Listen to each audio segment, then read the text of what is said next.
সারাদিন বিভিন্ন বুথে ঘুরলেন, কেমন ভোট হয়েছে কি বলেন? তৃণমূল ছাপ হয়ে গিয়েছে বনগাঁ থেকে।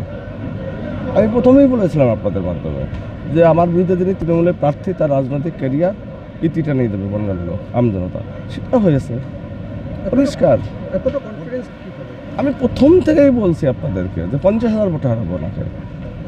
আমি ভাই 5 বছরের কাজ করছি, 5 বছর মানুষের সাথে মিশেছি। আমি সবথেকে বড় ব্যাপার 5টা বছর মানুষের সঙ্গে টাচে ছিলাম, সম্পর্কে ছিলাম। আমি বাড়ি বাড়ি গিয়েছি, মানুষের সাথে সম্পর্ক আছে। তৃণমূল কি বললো না বললো কিচ্ছু যায় আসে না তাতে। বিকাল 5টা পর্যন্ত যা রেশিও দেখা গেছে 91%-এর উপরে ভোট। বনগাঁয় যে ভোট পার্সেন্টেজ, মানুষের যে ভোটমুখী হওয়া, ভোট কেন্দ্রের মুখী, সেটা নিয়ে কি বলবেন? এবং আমি প্রথম থেকেই বলছিলাম যে আমার টার্গেট বনগাঁয় 95% ভোট পড়া উচিত আমার হিসাব মতো।